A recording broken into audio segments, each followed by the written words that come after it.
ओम शांति चेतन भाई। आज की मुरली रिवाइज में हमारे साथ चेतन भाई बैठे हैं और आज बाबा ने खास मुरली चलाई है कि बच्चे अब इस पुरानी दुनिया से तुम्हारी मोह की रगे टूट जानी चाहिए और नष्ट मोह जो लास्ट पेपर है बाबा ने बताया है नष्ट मोह स्मृतिर्लब्धा। तो हमेशा बुद्धि में रहना चाहिए कि ये दुनिया अभी विनाश होने वाली है, अंतिम समय है, क्योंकि परमात्मा इस संसार के अंत में आके एक नए संसार की स्थापना करता है और हमारे अंदर दैवी गुण भर के हमको देवता बनाता है। तो हमेशा ये नशा हमको रहना चाहिए। तो बाबा ने बोला जो बच्चों का टाइटल है मस्त कलंदर, जो बाबा ने आज का सिंधी शब्द है मस्त कलंदर, तो खास बाबा ने उस नशे के ऊपर कहा है। जैसे बाबा ने आज कहा कि तुम्हारी बुद्धि जो पत्थर बुद्धि से पारस बुद्धि बन रही है, खास धीरे तुल्य जीवन बाबा बना रहा है, तो इसी के ऊपर पूरी मुरली बाबा ने चलाई है।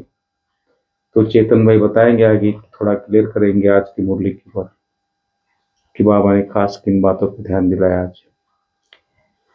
ओम शांति। ओम शांति। आज प्यारे बाप दादा की 12 फरवरी 2024 की मुरली हम रिवीजन कर रहे हैं जी, जिसमें बाबा ने विशेष हम बच्चों को इस पुरानी दुनिया जी, से बेहद का वैराग्य हो जाए, जी, जिसमें इस पुरानी दुनिया में सब कुछ तमो प्रधानता है, जी, इसमें मोह की रगे ना जाए, जी, लगाव ना हो, जी, क्योंकि विनाश होने वाली है और किसी भी चीज में रुचि ना हो जी, इस दुनिया की किसी भी चीज में, जी, क्योंकि रुचि रहती है तो धीरे धीरे उसमें फंस जाता है, याद वही आता है। जी, तो ये बुद्धि में बाबा पक्का कराते हैं कि ये दुनिया जो कलयुगी दुनिया है ये बदल सतयुगी दुनिया बन रही है। जी, तो जहाँ जाना है वहाँ की स्मृति, जी, वहाँ की देवी नेचर हमारी जी, वो बुद्धि में रहे, वहाँ का खान पान रहन सहन वहाँ की दिव्यता ये हमारी बुद्धि में रहे। ये बाबा खास आज की मुरली में स्मृति दिला रहे हैं। और प्यारे बाबा ने कहा कि मस्ती जिनको चढ़ जाती है जी, उनकी निशानी है वो कलंगीधर बन जाते हैं। मना कलंगीधर का अर्थ होता है, ये मस्त कलंदर तो रहते हैं, इन कलंगीधर का अर्थ होता है कि हम जब बाबा के प्यार में, बाबा के ज्ञान में जब दुनिया की मोह छोड़ के यहाँ आते हैं तो कई प्रकार के कलंक लगते हैं, इसलिए बाबा हम बच्चों को कलंगीधर बोलते हैं। और फकीर से अमीर बन जाते हैं। कहाँ हम एकदम कौड़ी तुल्य थे, है ना, कोई गुण नहीं, कोई विशेषता नहीं है, ना भगवान को जानते थे, ना अपने आप को जानते थे, ना सतयुग को जानते थे, हैं, ना सृष्टि के आदि मध्य अंत को जानते थे। तो एकदम कौड़ी तुल्य थे, है ना। जैसे हमारे पंजाब जोन के अमीर चंद भाई हैं जी, उनका नाम ओरिजिनल उनका शरीर का नाम फकीर चंद है, लेकिन प्यारे बाबा ने उनका नाम अमीर चंद रखा। मना एक स्मृति के आधार पे कि भी हम फकीर से अमीर कैसे बन रहे हैं, दिव्य गुणों से अमीर बन रहे हैं, शक्तियों से अमीर बन रहे हैं। ये हमें एक निश्चय और नशा, और जिनको निश्चय रहता है, नशा रहता है, मस्ती रहती है, वो रुद्रमाला में पिरोए जाते हैं और उनको रहता है कि अब घर जाना है और अपनी राजाई पने का भी नशा रहता है, खुशी रहती है। तो जैसे बाबा ने कहा कि बाबा ज्ञान का सागर है, और कोई मनुष्य मात्र ज्ञान का सागर नहीं हो सकता है और नहीं है जी। मनुष्य जो है भक्ति के सागर है ना जी। क्योंकि बाबा हम बच्चों को कौड़ी से हीरे समान बनाते हैं जी। पत्थर से पारस बुद्धि बना देते हैं जी। तो ऐसे जो बाबा को हम कितने दिल से कहें जी। याद करना चाहिए क्योंकि दुनिया में कोई व्यक्ति सोच भी नहीं सकता है जी। जो भगवान हमें कहाँ पड़े थे धूल मिट्टी में और कहाँ क्या क्या बना दिया अपने पलकों पे। हम भगवान को कहते थे तुम्हारी चरणों की धूल और भगवान ने अपने दिल में बिठा लिया। कितनी बड़ी बात है। तो इसलिए बाबा कहते हैं मास्टर ज्ञान सागर बन जाते हैं जी। है ना जी। और कितना अंतर है भक्ति और ज्ञान में कि ज्ञान में हम बाबा के कितने नीरेस्ट व डीरेस्ट बन जाते हैं। जैसे कहा जाता है सिख भाई बहने कहते हैं सदगुरु अकाल है ना जी। अकाल मूर्त तो एक परमपिता परमात्मा ही है ना जो सृष्टि के आदि मध्य अंत को का राज समझाते हैं जी। और हम आत्माओं को भी अकाल मूर्त बनाते हैं जी। और फिर बाबा ने आज विशेष कहा कि सदगुरु और गुरु इसमें भी रात दिन का फर्क है। सदगुरु वो जो सदगति देता हो जी। दुनिया में गुरु अनेक होते हैं लेकिन वो सदगति नहीं देते हैं। हाँ वो राह बताते हैं सच्चे मार्ग पर चलने की हिम्मत देते हैं कुछ गुण बताते हैं विधि बताते हैं लेकिन सदगुरु मतलब सदगति करके हम आत्माओं को अपने साथ घर ले जाना फिर सती की दुनिया में मुक्ति जीवन मुक्ति में भेज देना ये स्वयं भगवान ही कर सकते हैं जो सदगुरु है। दुनिया में तो गुरु के भी गुरु होते हैं लेकिन जो सदगुरु है उनका कोई गुरु नहीं वो है सच्चा सदगुरु सदगुरु अकाल। तो इसमें भी बाबा कहते हैं रात दिन का फर्क है कि फिर बाबा ने कहा गृहस्थ व्यवहार में रहते भी हम सभी बाबा के बच्चे ये ज्ञान को कैसे सहज रीति से उठा सकते हैं। जैसे बाबा ने कहा कुमारियां निर्बंधन होती हैं वो ज्ञान को और सहज रीति से क्योंकि अनेकों को तो कई प्रकार के बंधन होते हैं जैसे किसी की शादी हो जाती है तो उनको अपने ससुराल का भी निभाना है मायके का भी निभाना है और कुमारियां जो होती हैं वो बाबा ने कहा निर्बंधन होती हैं तो वो जल्दी से जल्दी बाबा के ज्ञान को और पवित्र होती हैं वो समझ सकती हैं बाबा के ज्ञान को। फिर बाबा ने कहा भगवान गारंटी करते हैं एक बहुत बड़ी बात है क्या गारंटी करते हैं कि यदि आप अपने को आत्मा समझ मुझ बाप को याद करेंगे जी। तो भगवान की गारंटी है जी। कि मैं तुम्हारे पाप भस्म कर दूंगा जी। पाप दग्ध हो जाएंगे जिससे मुक्ति जीवन मुक्ति। हाँ भगवान गारंटी करते हैं जिससे मुक्ति जीवन मुक्ति में चले जाते हैं जी। इसके लिए अशरीरी बनने का अभ्यास बीच बीच में बहुत जरूरी है करते रहना चाहिए। तब आत्मा समझकर परमात्मा को दुनिया में सब याद करते हैं लेकिन देह समझकर है ना याद करते हैं परमात्मा को।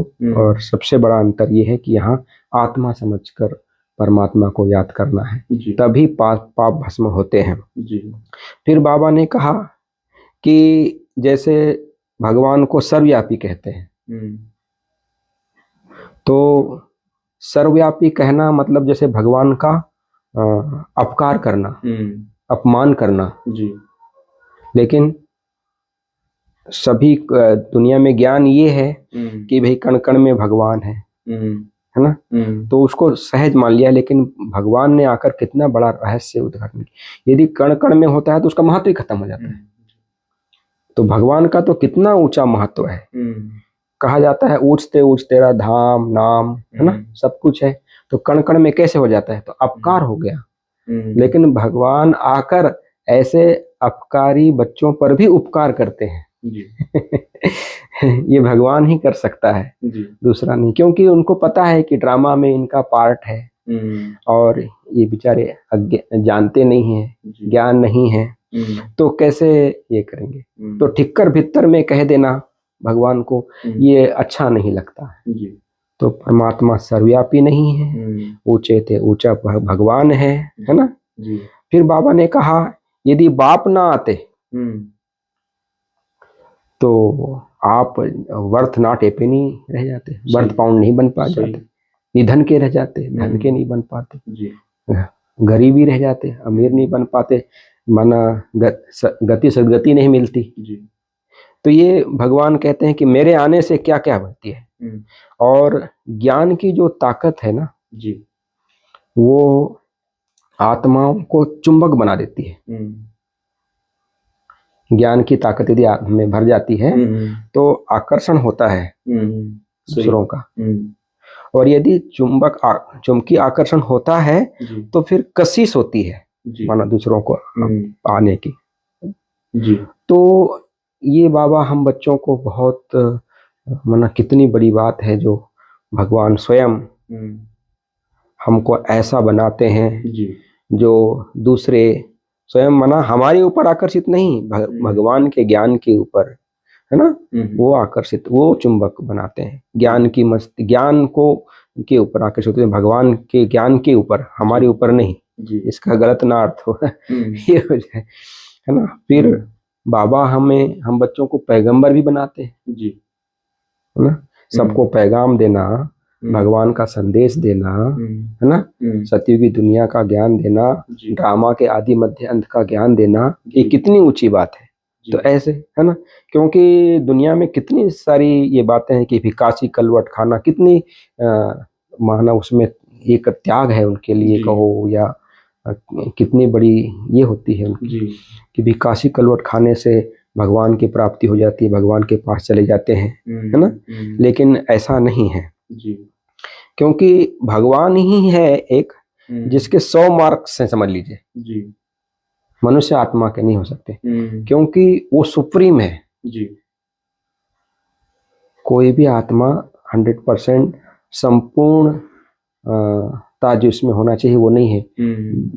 ड्रामा के आदि मध्य में आने से वो अपूर्ण होती ही होती है, लेकिन भगवान ही है जो सदा है, जैसे कि सदा शिव कहते हैं ना ऐसे वो सदा है। इसलिए परमात्मा की ये है, इसलिए एक के फीचर्स ना मिले दूसरे से। ड्रामा में ये पार्ट बताया हुआ है कि भगवान के अलावा बाकी सब के अलग अलग भिन्न भिन्न पार्ट हैं, एक दूसरे से अलग अलग, हर एक का पार्ट निश्चित है। एक व्यक्ति का पार्ट दूसरे से, चाहे सगे भाई हो, एक जैसे एक रंग रूप हो, तो भी फीचर्स अलग अलग होते हैं तो ये कितना वंडरफुल और गुह्य ज्ञान है ना, जिससे भगवान आकर हम बच्चों को स्वदर्शन है ना, भगवान चक्रधारी बना देते हैं कि ड्रामा के आदि मध्य अंत का ज्ञान हम बच्चों को कितना सहज रीति से हम बच्चों को देते हैं। तो बाबा आकर एक तो मुक्ति, जीवन मुक्ति का रास्ता बताते हैं, और जिसे कहते हैं ना दुनिया में कि ज्ञान सूर्य प्रकटा, अज्ञान अंधेर विनाश। तो बाबा ने कहा इसके लिए, जैसे बाबा ने पहले भी कहा ना कि मुख्य है याद की बात, याद के माध्यम से ही हमारे विक्रम विनाश होंगे, भगवान की याद से।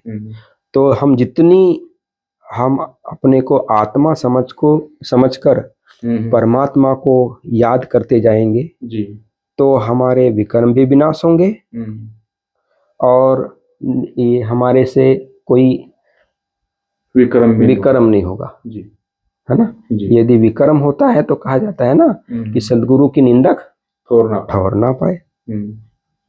तो सदगुरु आकर हमारी सदगति करते हैं, तो इसलिए बाबा ने कहा कि सदगुरु की निंदक ठौर ना पाए, इसलिए कभी भी किसी भी बात में हमें रोना नहीं चाहिए। मन का भी रोना होता है ना, कोई चीज की आवश्यकता होती है, उसके लिए भी एक रोना का एक अलग परिभाषा है। एक आंखों से ही रोना नहीं होता है रोना इसलिए भगवान हर प्रकार की रोने से छुड़ा देते हैं। फिर बाबा ने आज वरदान में कहा सत्यता के फाउंडेशन के द्वारा, हमारी जो चलन है और चेहरे में,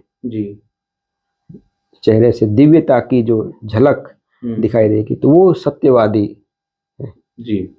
और जो सत्यवादी यदि हैं तो सत्यवादिता का आधार है पवित्रता। यदि पवित्रता है तो हमारे में श्रेष्ठता है, समझ लो जी। सत्यता है, सत्यता और पवित्रता माना एक पूरक है जी। यदि सत्यवादी ही पवित्र होता है और पवित्र ही सत्यवादी हो सकता है, क्योंकि बाबा ने कहा पवित्रता ही से ही हमारी चलन और चेहरे में दिव्यता आती है जी। यदि पवित्रता है तो चलन और चेहरे में बिना इसके हमारे वो दिव्यता नहीं आ सकती है। तो दिव्यता यदि के लिए हमें, जब तक हम इस शरीर को भूलकर जी आत्मा स्वरूप में स्थित नहीं होते हैं, आत्मिक प्यार का अनुभव नहीं करते हैं, परमात्मा प्यार का अनुभव नहीं करते हैं, तो वो दिव्यता की अनुभूति नहीं होती है। तो दिव्यता की जब अनुभूति होती है तो ऑटोमेटिकली मतलब सत्यता प्रत्यक्ष हो जाती है जी। तो अपनी भी सत्यता में हम सत्य स्वरूप में रहें जी, भगवान के भी सत्य स्वरूप को प्रत्यक्ष करें जी। इसलिए भगवान ने कहा चलन व चेहरे द्वारा जी भगवान की प्रत्यक्षता करनी है, तब सत्यता की प्रत्यक्षता होगी। तो फिर बाबा ने कहा है कि बेहद के सन्यासी बनना है जी, स्लोगन में था। हाँ, तो बेहद का जब सन्यास रहेगा तभी हम, जैसे दूसरे होते हैं हद के सन्यासी, लेकिन बेहद का वैरागी ही बेहद का सन्यासी बन सकता है। वैराग तो चाहिए। हाँ, जैसे हद के सन्यासी जो होते हैं वो घर बार का सन्यास करते हैं, है ना, अपने परिवार का सन्यास करते हैं, वो उस एरिया का कहो या पूरी दुनिया तो छोड़ के जाते नहीं, लेकिन भगवान ने हमें बेहद के सन्यासी, क्योंकि बेहद का भगवान आकर बेहद की दुनिया रचता है, तो ये बेहद की जो दुनिया है कलयुगी दुनिया, इससे हमारा मन से वैराग्य हो, उसको कहते हैं बेहद का सन्यास। तो फिर बेहद के यदि सन्यासी बनते हैं और बेहद की सेवा में बिजी रहते हैं जी, तो ऑटोमेटिक वैराग्य आता है जी। इस दुनिया से कहो या यहाँ के पदार्थों से कहो, इसे वैराग आता है जी। तो ये थी आज की प्यारे बाप दादा की मुरली जी, जिसमें बाबा ने नशा, निश्चय, मस्ती, है ना, पारस बुद्धि है, और कलंगीधर और सुदर्शन चक्रधारी जी, सत्यता का फाउंडेशन दिव्यता, है ना, पवित्रता, ये सब बाबा ने कितनी मतलब बातें आ जाती हैं, कितने गुण, कितनी शक्तियाँ, कितने वैल्यूज भगवान एक दिन में हमें सब कुछ समझाते हैं कि भरपूर कर देते हैं एकदम बाबा को, है जी। तो ये मुरली को हम बार बार रिवीजन करते रहें, एक एक पॉइंट को का चिंतन करते हुए, मनन करते हुए स्मृति स्वरूप रहें, ये यही बाबा की आस है। बहुत बहुत धन्यवाद। ओम शांति।